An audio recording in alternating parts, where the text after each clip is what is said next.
This amphibious landing on either side of Rosfjord, Norway, went well. The double landing was complex and difficult because of the terrain and the winter weather. The Allied forces have encountered strong enemy resistance in their push southward.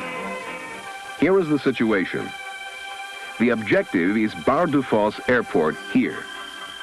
The Allied forces have landed at Kryknes and Rosfjord and have pushed southward about 30 kilometers to a bridge at Sørreisa.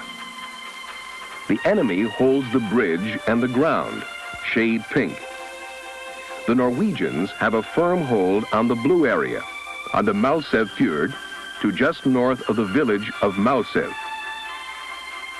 The landing force commander has asked the Norwegians to mount a surprise, coordinated dawn attack to secure the bridge at Sørreisa on D+6.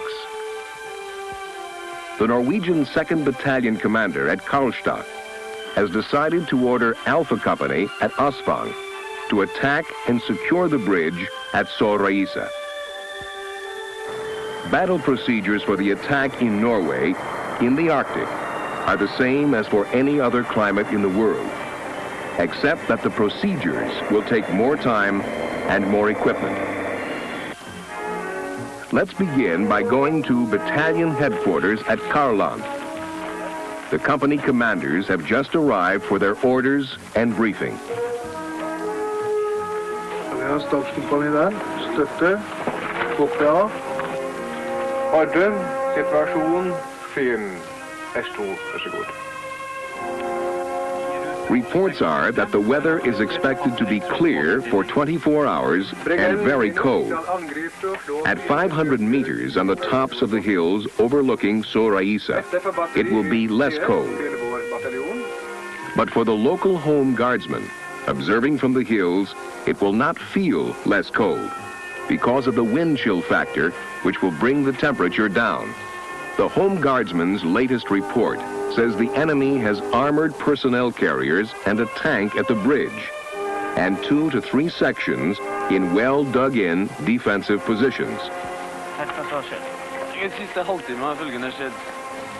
Part of Alpha Company's orders are to conduct a surprise attack at dawn from the south and to secure the bridge at Sørreisa. The U.S. Marines will provide artillery support to begin with harassing fire at 0500 D+6, which is tomorrow morning. Heavy direct fire will be on call from H-30. The company will attack the bridge no later than 0702. The Marines expect to rendezvous with Alpha Company at the bridge with reinforcements no later than 0700. Et kompani angripe og ta området rundt Sørreisa bro. The Alpha Company commander has been told that the Norwegian naval commander at H-3 on D+6 will disable the enemy's preparations to blow up the bridge.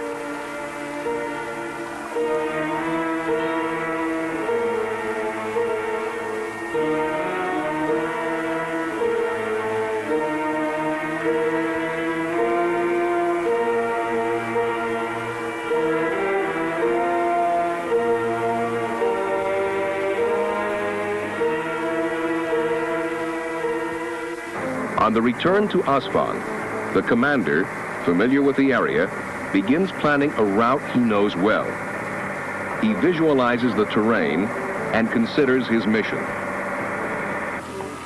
The distance from Asvang to the bridge is about 12 kilometers by air. He will go to the south on the leeward side of Reinskaller Mountain, 420 meters high. Then to the south of Falkebergen Mountain, 360 meters high, a good checkpoint. The next good checkpoint is the frozen lake, 240 meters high, at Kløverneset. Then he'll go in the valley, just to the north of Bergskallen Mountain, 420 meters high. The fourth checkpoint, just south of Buhl Hill, 290 meters high, then to the village and the bridge. And he must do the entire route at night. With the detours, it will be 15 kilometers, taking about 5 hours. At Asvang, the company commander confers with his platoon commanders, outlining the plan for the attack. He tells them the route to the bridge is 15 kilometers.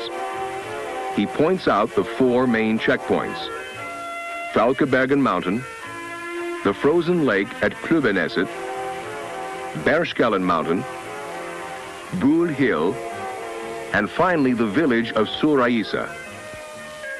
He says the trail-breaking party will leave today, D+5, at 2200, and the main body at midnight. At a rate of advance of about 2 kilometers per hour, the trail-breaking party will arrive here at the assembly area, 3 kilometers from the bridge, at 0330 in the morning. The main body leaves at midnight, 2 hours later. At a rate of advance about 3 kilometers per hour. It will arrive at the assembly area at about 0400, half an hour later than the trail-breaking party. The attack is at 0705. While the company commander answers questions on the route, terrain, weather, food, clothing, equipment, weapons, communications, and the attack itself, a warning order has been given by the second in command to prepare for battle. The time is 1400 on D+5. Every man is prepared and knows what is expected of him. His leader will inspect to see if his first aid kit is intact.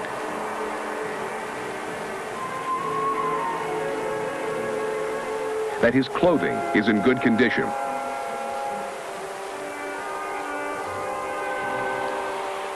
His ski binding straps are serviceable.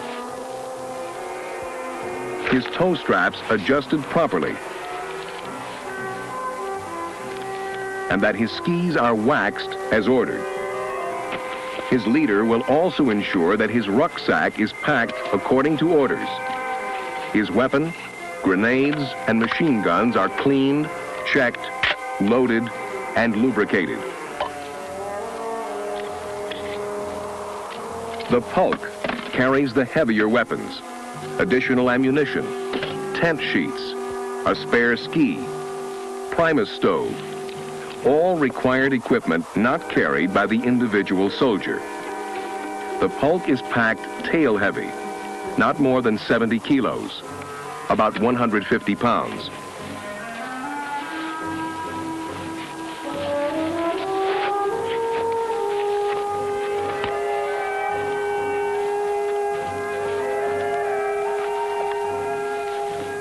The Pulk cover cannot be torn or have holes in it. Its closing sticks must be long enough and not broken.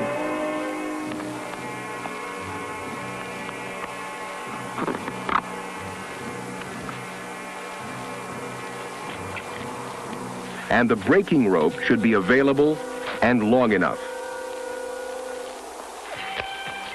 After their briefing, the platoon commanders return to their men to give their orders and inspect the preparations.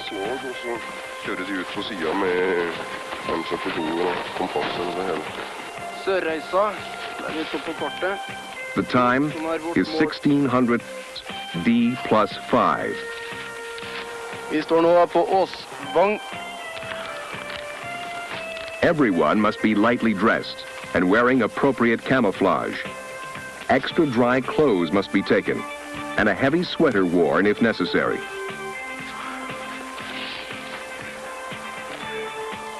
The radio operator is reminded he must have fresh batteries in his equipment and fresh spares in his pocket.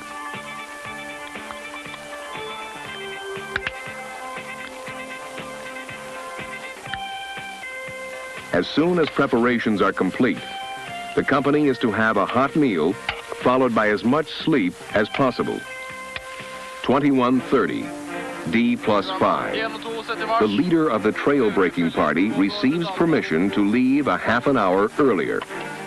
The party will navigate and prepare a trail for the main body and act as a reconnaissance and advance guard for the company.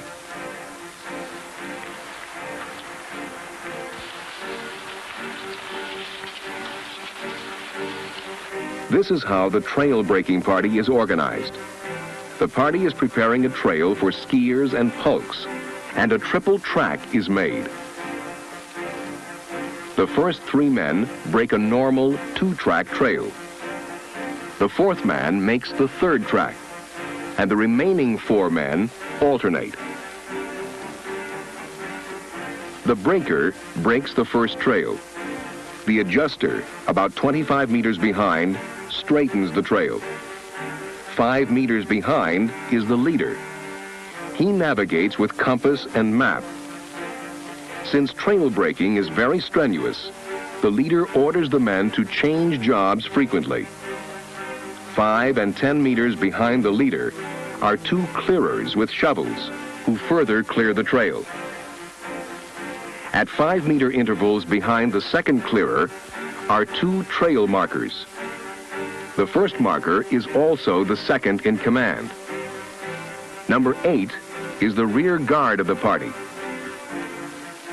0001, D+6, midnight. The trail breakers have made slow progress, but due to an early start, they are close to schedule.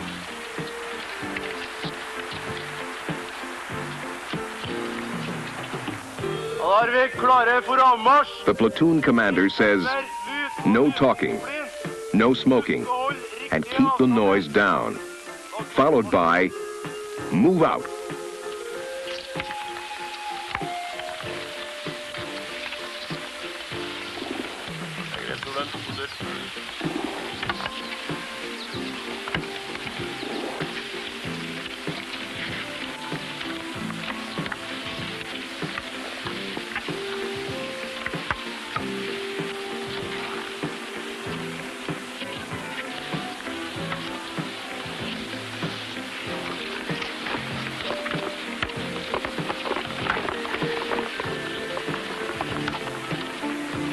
After 15 minutes march, the company halts for a technical break. Time to readjust bindings, tighten pulk harnesses, remove any sharp edges from the rucksack, or remove a sweater if overheating. Let's return for a moment to the trail breaking party. The leader has stopped to evaluate the route ahead. He's being careful not to lose the height he has gained. Rather than climbing, he indicates a track curve to the left. I stedet for å gå rett fram og miste høyde, går vi til venstre og følger høydedraget. A good decision, but it takes extra time. The breaker skis ahead while the adjuster and leader wait to take their 25-meter interval. 0200. D+6. The company has been en route for 2 hours. It halts for 15 minutes. Everyone leaves the tracks. Packs are removed.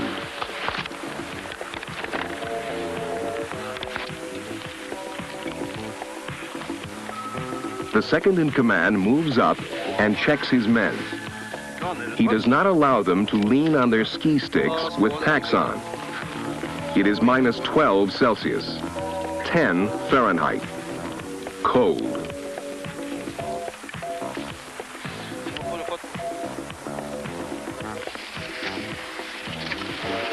He reports to his platoon commander on the condition of the men and indicates that the pulk pullers have been relieved.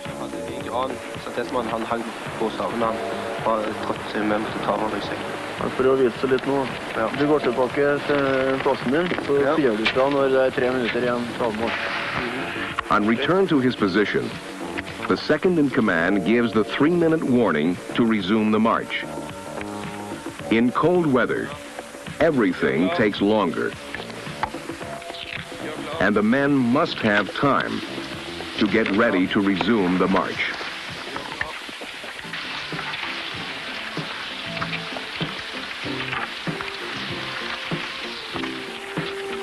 Zero 315, D +6. The trail breakers are about 3 kilometers from the bridge, 15 minutes ahead of plan. The leader has called a halt on a hill along a tree line. They have come across fresh ski tracks, presumably of an enemy reconnaissance patrol.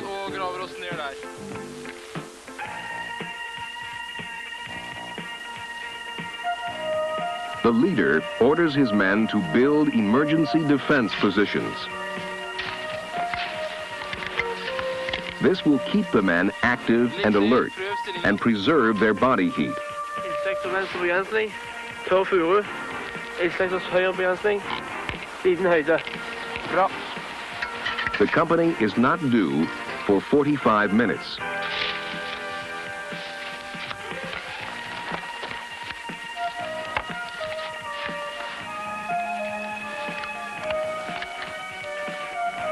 The leader, accompanied by a messenger, leaves his second-in-command in charge and departs to report personally to the company commander. Mottatt.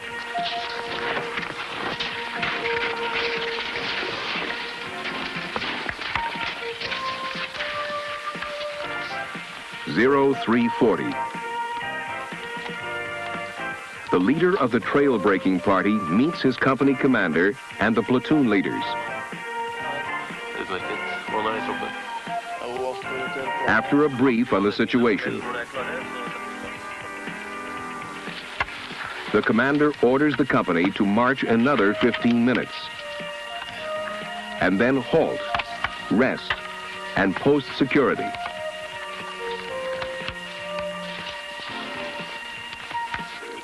He and his platoon commanders depart for the location of the trail-breaking party to personally survey the terrain and make further decisions on the attack plan.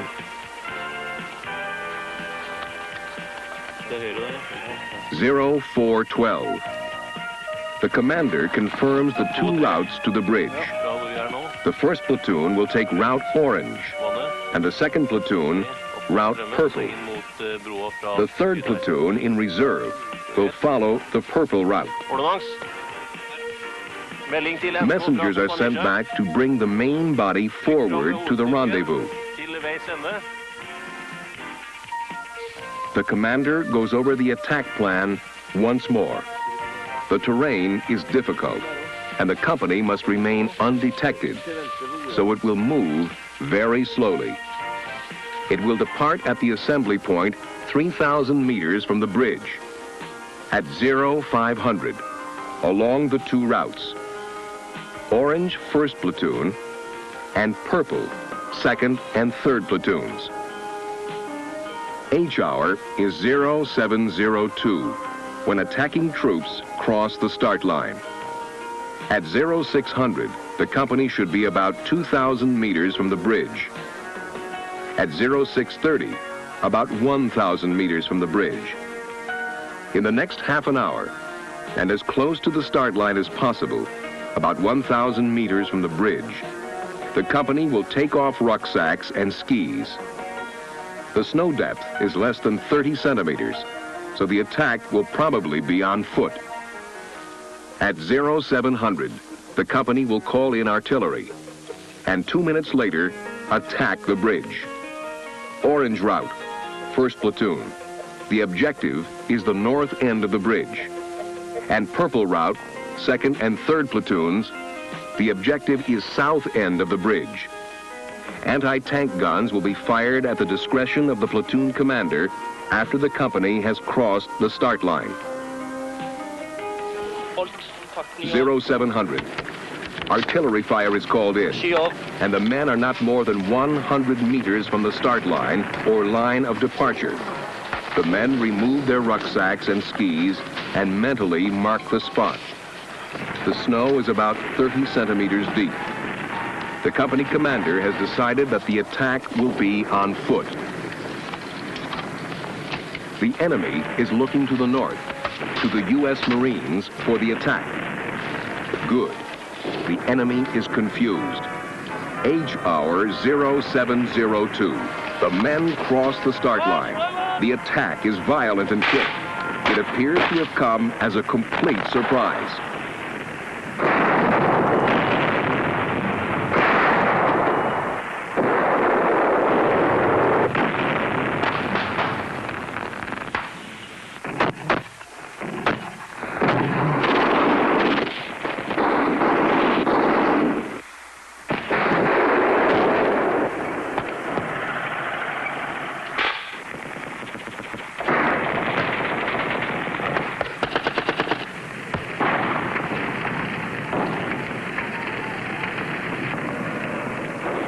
The attack is a success.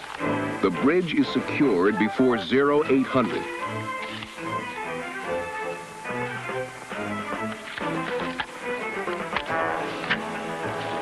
The Marines arrive at 0745. Casualties, 27, have been given first aid, and corpsmen have taken them to a nearby house to protect them from the cold. Helicopters are due in 20 minutes to evacuate the wounded.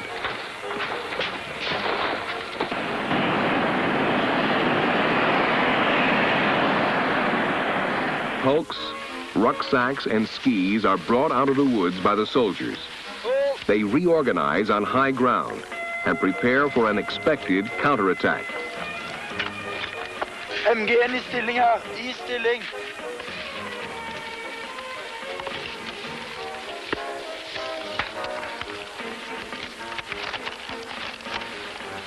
Meanwhile, Bravo Company is on its way to relieve Alpha Company so that Alpha can get a hot meal and some much-needed rest.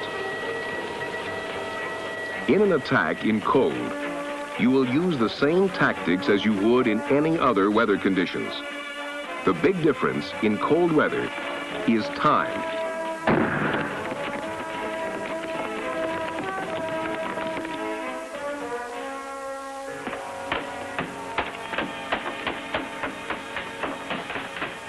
More time for planning is needed. More time is needed for preparation.